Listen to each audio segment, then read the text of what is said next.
Shalom, estimados hermanos y amigos. Un saludo de parte del Ministerio Menora en Heredia, Costa Rica y la comunidad israelita nazarena Menora. Soy la hermana Ana Lucía Piedra, que vamos a compartir uno de los temas que competen a la festividad de Sukkot y que reviste una especial importancia porque la palabra de Abba Yahweh nos dice que la verdad nos haría libres.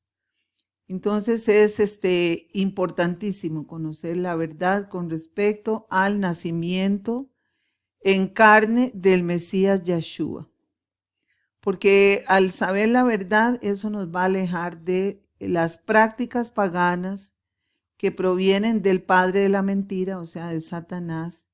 Su nombre se ha borrado para siempre y nos acerca también a una adoración verdadera y pura, retornando a la verdad, ser libres de todas esas festividades que se suelen celebrar con el pretexto de honrar a Yeshua y honrar al Creador. Entonces vamos a hacer una oración para dar inicio a este pequeño estudio. En realidad es sencillo de entender, lo pueden compartir, sirve para dar una respuesta clara sobre las pruebas de que el Mesías Yeshua nació durante la festividad de Sukkot, que es la que estamos próximos a celebrar en este 7º mes del calendario hebreo. Levantemos nuestras manos para orar.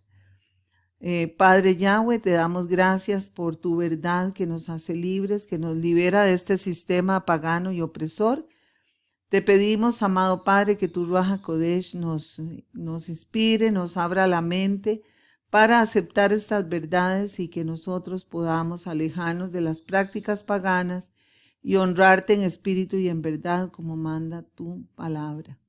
En el nombre de Yeshua, amén. Bueno, como decíamos, vamos a dar inicio.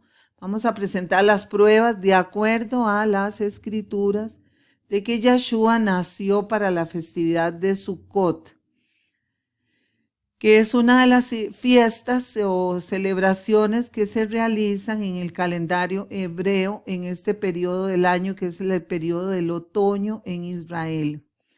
Muy pronto podrá usted también escuchar la enseñanza relativa a la festividad de Sukkot.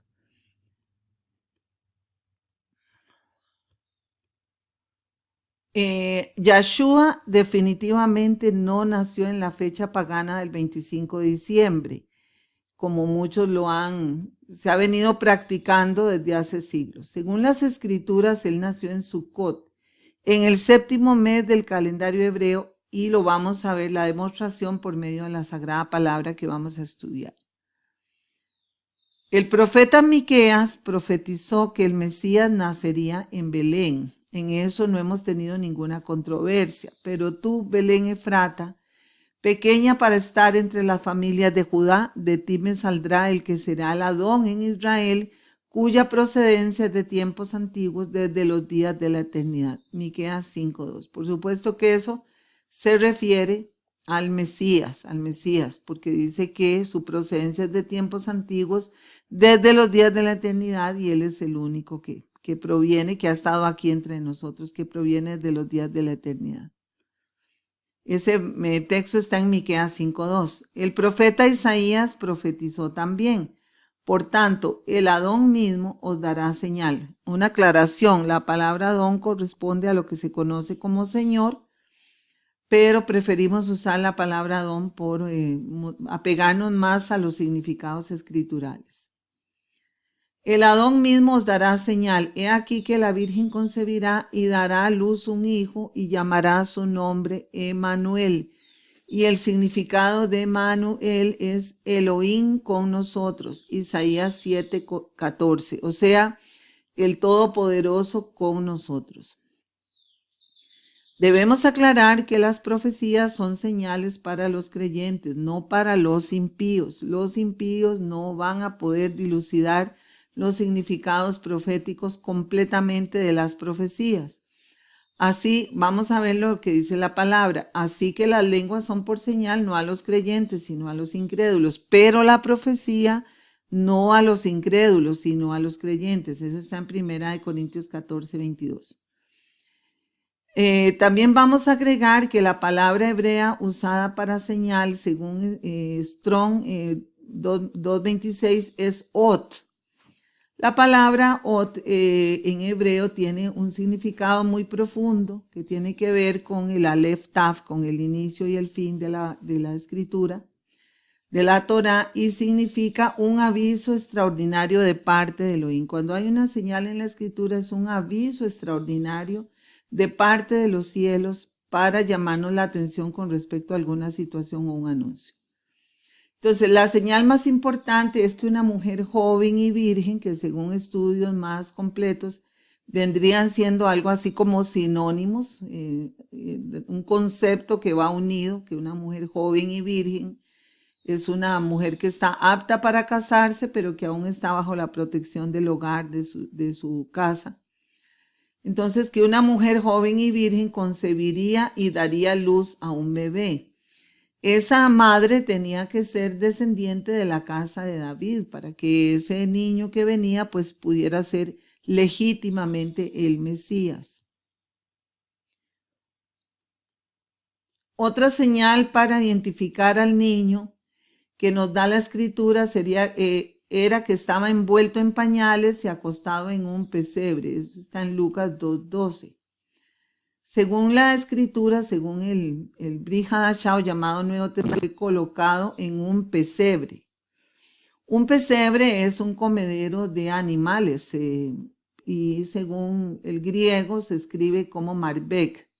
Sin embargo, es una mala traducción del hebreo sukkah, que significa tienda, residencia temporal o cabaña. No hay ninguna evidencia en la escritura que en ese lugar donde nació Yeshua había animales, como tradicionalmente se hace, que se pone una mula y un buey. Eso no está descrito en ninguna parte de la escritura, ni mucho menos gallinas ni otros animales. Eso fue un invento posterior. Muy probablemente el traductor, que con una mentalidad griega, cuando él en el original, que no disponemos de él, encontró la palabra sukkah, no entendió qué quería decir exactamente eso y entonces lo tradujo como pesebre, como ha pasado con muchísimas partes del Brit Hadashah, o lo que la gente llama el Nuevo Testamento. Yeshua nació en una sukkah tal y como Yahweh ordenó construir en estas fechas, según Levítico 43, versos 40 al 43, que era la época en que todos los israelitas tenían que construir cabañas, residencias temporales, cubiertas de vegetación, específicamente hojas de palmero, plantas de mirto, aledañas a sus casas, y habitar en ellas, recordando los tiempos en que ellos viajaron por el desierto y habitaron en tiendas. Tiene muchísimos significados esto de la sukkah, pero tal vez el más significativo es que nos recuerda que Yahweh quiere habitar con nosotros. Yahweh quiere habitar con el hombre, con sus hijos, y por eso de ahí el apelativo del Mesías que decía Emanuel, o sea, Elohim con nosotros. Yeshua es la forma más perfecta hasta el momento que Yahweh tiene de acercarse al ser humano. Debido al pecado perdió el contacto con él, entonces es Yeshua, y Yeshua es la expresión más perfecta de Elohim con nosotros. El Padre lo mandó a la tierra para poder restablecer esa relación hombre, del ser humano con él, por medio de la redención y también la enseñanza que el Maestro nos dio. Tenemos que aclarar que en la época del séptimo mes, según el calendario pagano, disculpen que me refiera con los meses de los nombres de los calendarios civiles o los calendarios paganos, como diciembre, pero es para darme a entender mejor. En esta época la temperatura es bajísima en Israel, sumamente frío. Entonces sería imposible habitar en cabañas temporales en esta época. Tampoco podíamos suponer que había pastores en el campo durante la noche, como relata Lucas capítulo 2, verso 8.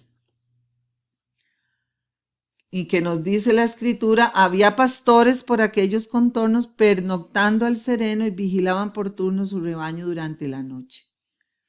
Entonces sería totalmente, no cuadra con el texto, no cuadra con las escrituras, con esta imagen. Jamás hubiera habido pastores, hubieran muerto de frío, lo mismo los animales, ¿verdad? Y sobre todo antes se puede decir que el invierno era todavía más rudo, más fuerte en Belén y en los alrededores, en Israel, como hemos visto según los indicadores meteorológicos. No cuadra el texto, era imposible que fuera en diciembre. Más bien corresponde a la etapa de otoño, la etapa que antecede, o sea, la estación del año que antecede al invierno, o sea, el séptimo mes, cuando se celebra la fiesta de Sukkot.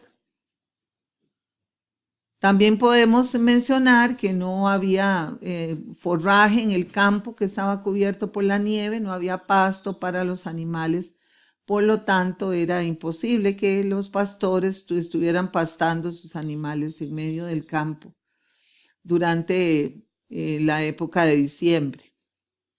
Bueno, la sucá es sencillamente la palabra sucá quiere decir cabaña o morada.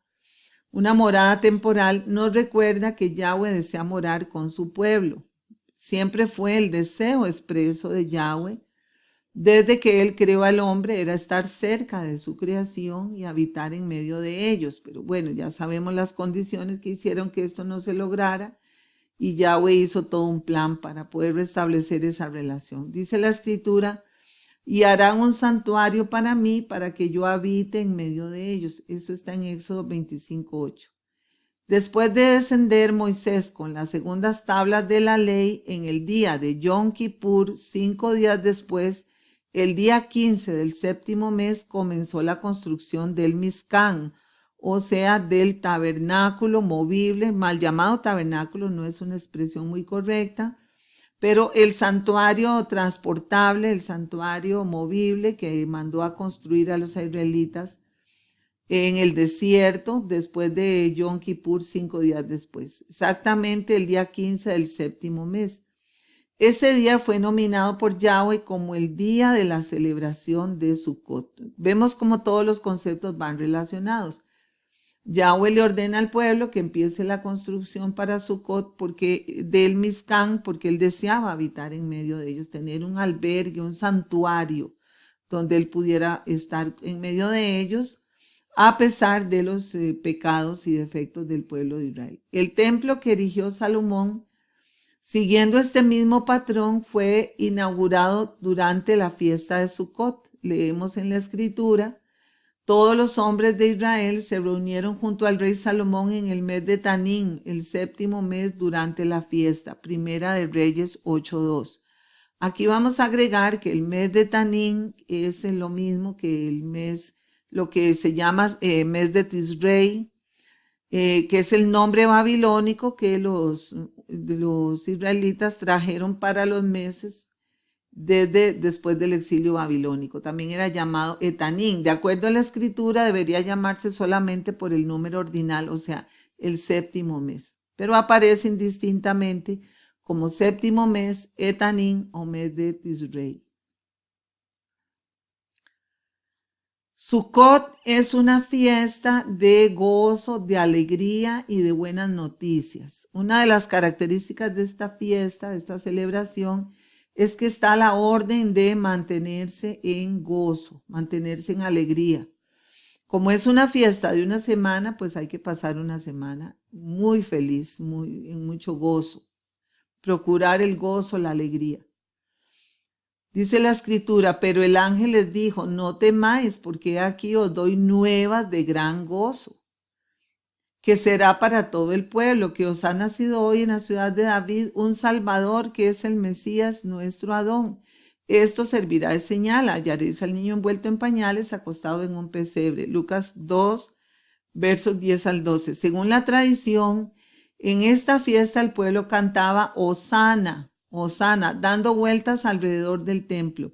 Y Hosana precisamente quiere decir, danos tu salvación. O sea, La aparición de los ángeles corresponde perfectamente con las tradiciones, las costumbres y los mandatos que existen con respecto a la celebración de Sukkot. Ellos también dijeron, Hosana, Hosana.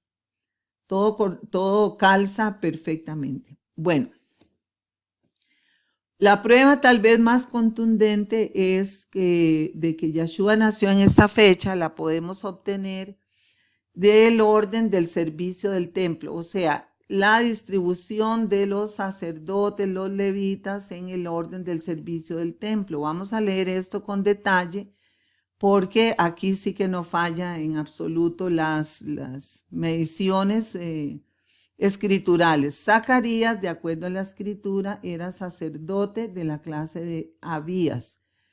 Recordemos que Zacarías es el esposo de Elizabeth, que era la prima de Miriam, la madre de Yeshua, conocida como María. Entonces, según la escritura, era sacerdote de la clase de Abías. Eso está en Lucas capítulo 1, verso 5. Su mujer Elizabeth era también de las hijas de Aarón, o sea, ellos eran de una familia sacerdotal. Cuando Zacarías ministraba en el templo, allí recibió el anuncio de la llegada de su hijo, que sería Juan el Inmersor. En hebreo sería Johanan el Inmersor. Pero vamos a seguirle diciendo Juan porque es así como usualmente lo conoce la mayoría de las personas. Zacarías estaba ejerciendo el sacerdocio según el orden establecido, dice el verso 8.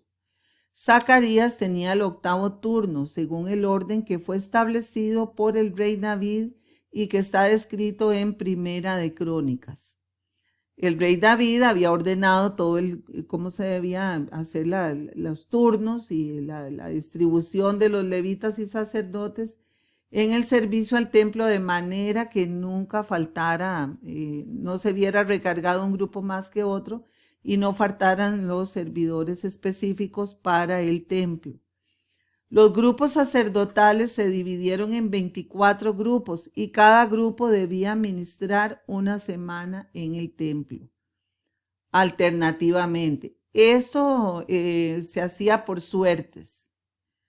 Por suerte se repartía quién iniciaba el ciclo. Entonces, la primera suerte cayó, dice la escritura, sobre Jehoiarib, la segunda sobre Yadaías, la tercera sobre Harín, la cuarta sobre Seorín, la quinta sobre Malquías, la sexta sobre Miamín, la séptima sobre Acos, las octavas sobre Abías, etcétera, etcétera. Todo eso lo podemos comprobar en Primera de Crónicas, capítulo 24, versos 7 al 10. Y eso es realmente hermoso porque también podemos, al estudiar este tema, nos refrescamos en estos asuntos de cómo funcionaba el templo, que tal vez muchas personas no ven la importancia que tiene, pero es sumamente importante para entender todos los misterios del Brit Hadashah, todo lo que está ocurriendo con la venida de Yeshua.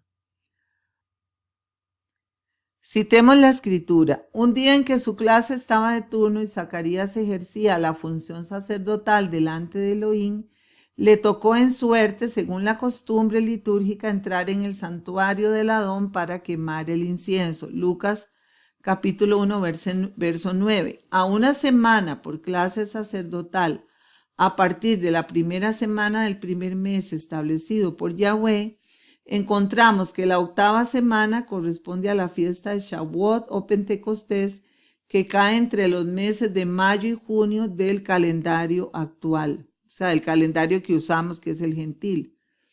El ángel le dijo a Zacarías que tendría un hijo, y entonces él regresa a su casa al final de ese servicio.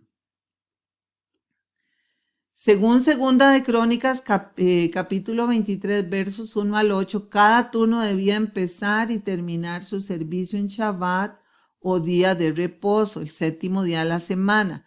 También los 24 grupos de sacerdotes debían presentarse durante 3 semanas extras en el año del templo. Deuteronomio, eso está en Deuteronomio capítulo 16, verso 16.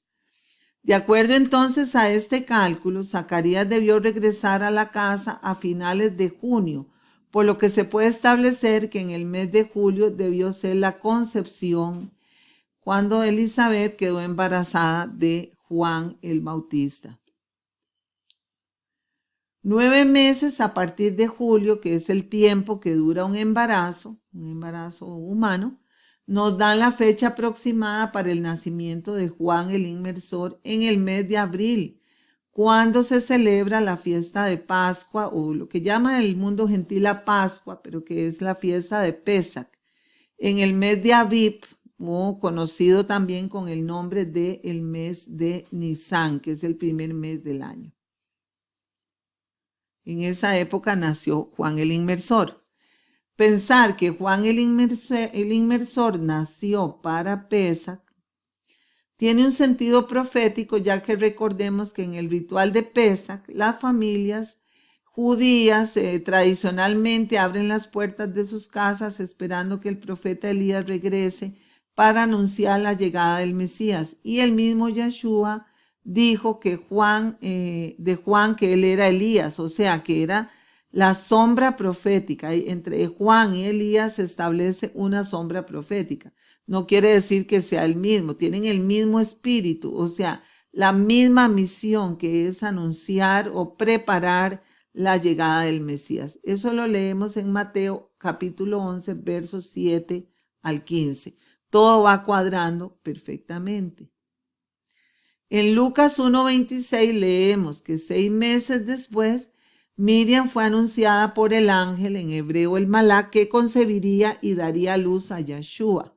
Así que si Juan nació en el mes de Nisan, que corresponde a marzo-abril, Yeshua debió nacer 6 meses después, en el mes séptimo, entre septiembre y octubre. ¿Exactamente cuándo?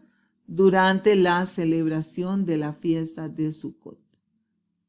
Esto es tan perfecto que hasta que queda uno totalmente impactado, como la escritura. Si usted y yo, queridos hermanos y amigos, nos tomamos tiempo de ver los detalles, de leer la letra pequeña, como digo yo, de analizar, no hay pérdida, no hay pérdida. La misma escritura se nos revela perfectamente.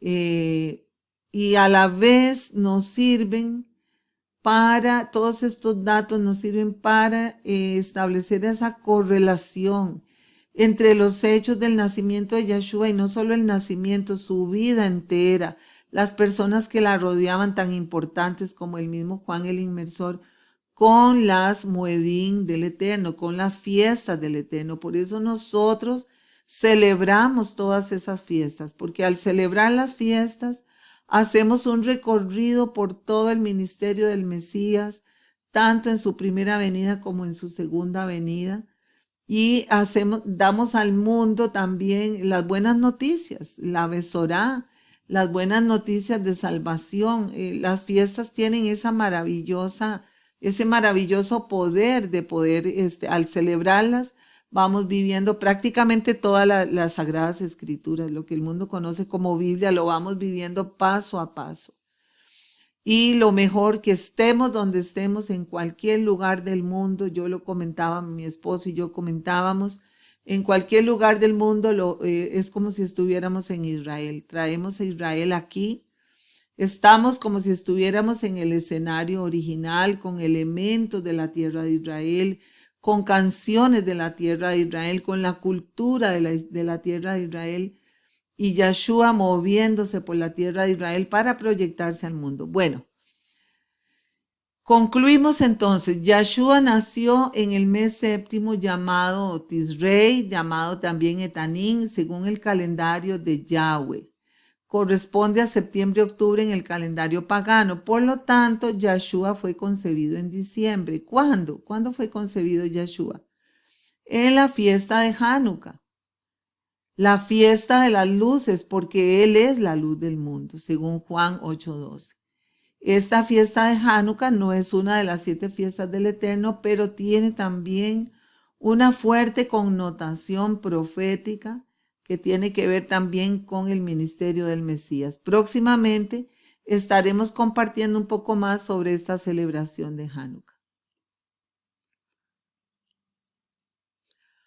Aquí damos por concluido este pequeño estudio, pero vital, conciso, sobre las verdaderas fechas de nacimiento de Yeshua. Le rogamos al Padre Todopoderoso que toda persona que lo haya escuchado, que se haya informado, que no deje este conocimiento a un lado, que rompa con las tradiciones, que rompa con todo lo que el mundo que lo arrastra detrás de una gran mentira que se ha vendido como verdad a través de muchos siglos por un sistema religioso falso, y se ha vendido no solo como fecha, sino cargado de elementos que provienen de culto a dioses paganos. Si usted le ha llegado a su corazón, le rogamos que se vaya alineando con la verdad. Pareciera que no es importante, pero sí lo es, para que no caiga en el pecado de la idolatría, y también, bueno, pues que pueda irse preparando también a celebrar todas las moedín del Eterno también, y a esperar la segunda venida de nuestro amado Salvador. Lo rogamos en el nombre de Yeshua. Amén y amén.